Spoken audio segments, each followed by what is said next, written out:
Sino yung sasaksak sa'yo? Ito ba? Sino? Ito? Ah, yung uundayan ka pa ng saksak? Kilala mo itong dalawang to? Yan yung nakita mo. Narinig ko rin po yung boses nila kanina. Sino po yun? Sila yun. Anong mga nakuha sa'yo? Yung cellphone ko po. Tapos yung pera hindi ko po pambayad ng bills. Asan yung pera? Asan? Dudong. Ikaw, yung pangalan mo? Moises. Ikaw, Marlon. Nakanin yung pera? Pati yung cellphone.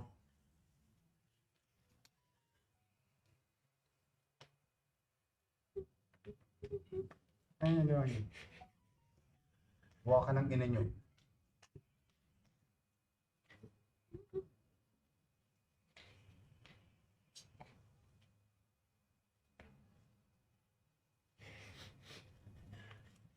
Kuno yung cellphone, ha? Dito na sa operatiba natin, kinuha yung mga water mo sa Ba't sino si Dudong? Ha? Tang ina mo. Sinungaling kami lahat ngayon. Ha? Siya ba yung nasa video? So wala ka doon. Hindi ka niya kasama. O, anong ginasabi mong siya talagang tumira? Eh, putang ina nyo, sasaksakin nyo pa yung babae eh.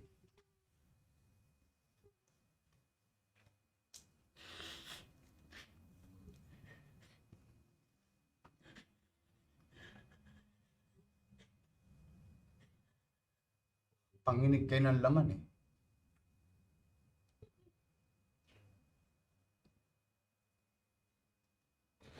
Ano si Dudong? Doon nyo piniprenda lahat ng ninanakaw nyo.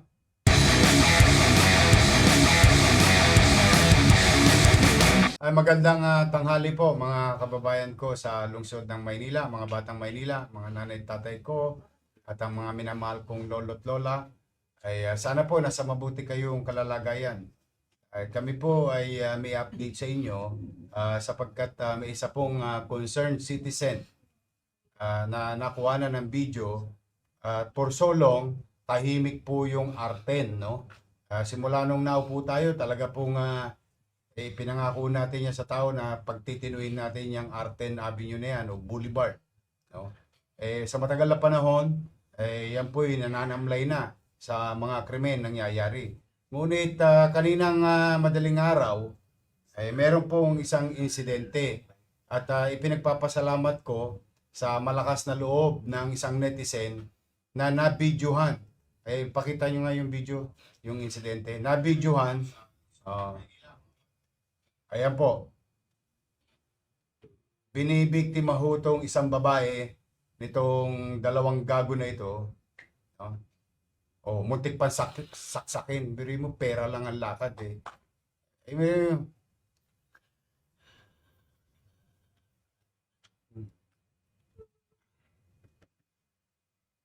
Doon sa sa netizen na nag-post, maraming salamat sa iyo. At dahil po diyan nandito po yung biktima, no? Na si Patricia Lopez, yung nakita niyo nakasakay sa motor kanina. Trumang-truma pa hanggang ngayon. Nangyari po yung insidente kaninang madaling araw, alas 3 sa madaling araw. Hindi ko naman maintindihan sa mga to. Akala yata nito mga to, joke kami. Sinabi ng... Anyway, Miss Lopez, you're from Nabotas. Saan ka papunta? Moriones, sa Tondo. Ito po, yung biktima, hanggang ngayon, trauma po talaga ito. Pagpasensya mo na. Meron pa rin mga malalakas ang loob na tulongges na gusto subukin ng Maynila. But I am happy that you are safe. More than anything else. Yung pera na mawawala, gamit mawawala.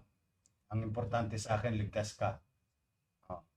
Now, bilang tugon sa pang-aabuso, pambibiktima kay Patricia Lopez. Gusto po namin i-update kayo. Ayan, pasok mo yung dalawa na yan.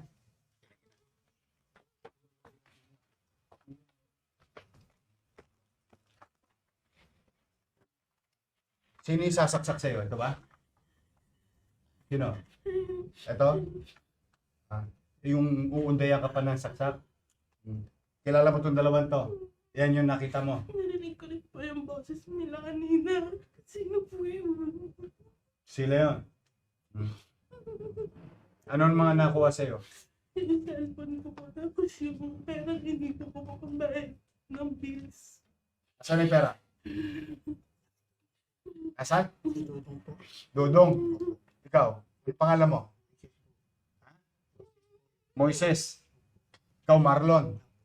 Nakanin yung pera? Pati yung cellphone.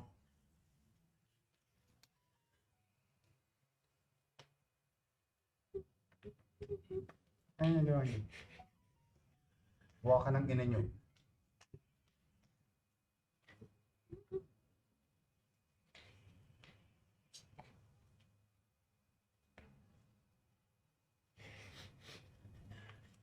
Kunin yung cellphone Dito na sa operatiba natin, kinuha yung mga wallet mo sa cellphone. Sa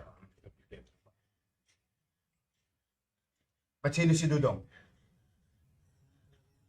Ha? Tang ina mo. Sinungaling kami lahat ngayon. Ha? Siya ba yung nasa video? So wala ka doon. Hindi ka niya kasama. O, anong ginasabi mong siya talagang tumira?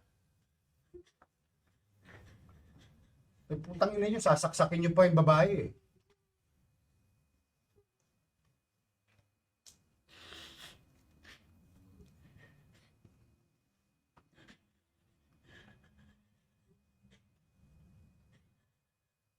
Panginig kayo ng laman eh.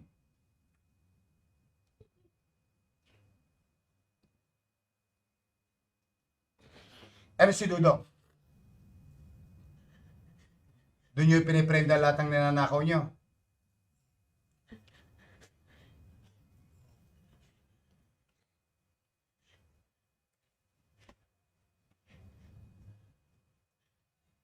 Na-medical na to mga to. kuha sa diretsyon dito sa Anyway, muli, kami humihingi ng pasensya sa iyo. Ang nangyari sa iyo yan dito sa Maynila. And I hope this today we brought you justice. Huwag mong patatawarin itong mga to ha. Papailan ng complaint to. Huwag mong, hindi na to Opo, sana po. marami pang bibiktimahin katulad mo to. Trauma po eh. Ha? Yung trauma sa akin. I know, I can feel it. Ha? Pero para matagumpay kami mapapayapang Maynila, ang mga complainant dapat hindi umatras. Yes. Ha? Yes. Huwag mo patatawarin itong mga to. Marami pang bibiktimahin to. Yes. I hope we brought you justice today. Thank you. Thank you so much. Maraming salamat Station 1 at Don Bosco PCP. Ito yung mga pulis natin, operatiba natin. In less than a few hours na-resolve itong kasong to.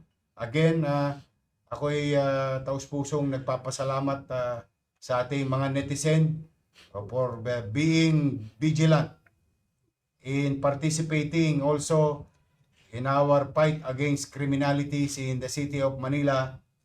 Kayo'y malalakas ang loob na videoan itong mga tolongges na to, mga kriminal na to, at napapadali para sa amin ang gampanan ng aming tungkulin dahil sa inyo.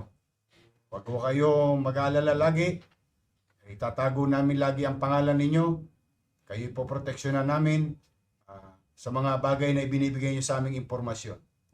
For the meantime, to the people of Manila, rest assured, bagamat tayo nasa gitna ng krisis, katulad na nasabi ko na kaninang umaga, ay habang kinakarap natin ang krisis sa lungsod, sa bansa at sa mundo, hindi po pwedeng mawala yung mga dapat gawin at responsibilidad ng pamahalang lokal sa kanyang mamamayan upang makapagbigay ng kapanatagan sa pamumuhay, paninirahan, pagdako, panaog sa lungsod ng Maynila ng anumang tao at sino mang tao.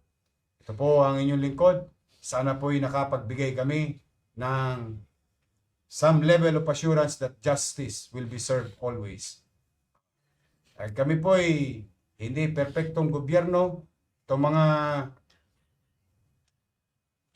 mga lokong ito, maaring makalalagpas sila, panandalian. Maaring hindi namin sila maagapan.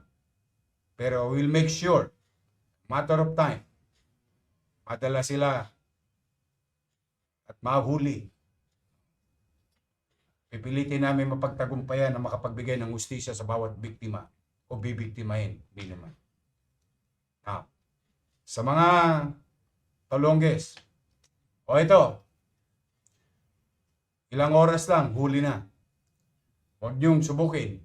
Magbagong buhay na kayo. Lalo ngayon, hirap ang buhay ng tao. Tingnan niyo nangyayari sa mga biktima ninyo. Sa ating mga kababayan, hanggang dito lang po muna. Mag-iingat po kayo. Manatag kayo, may gobyerno sa Maynila. Pagpalain nawa kayo ng poong may kapal. Maraming salamat po.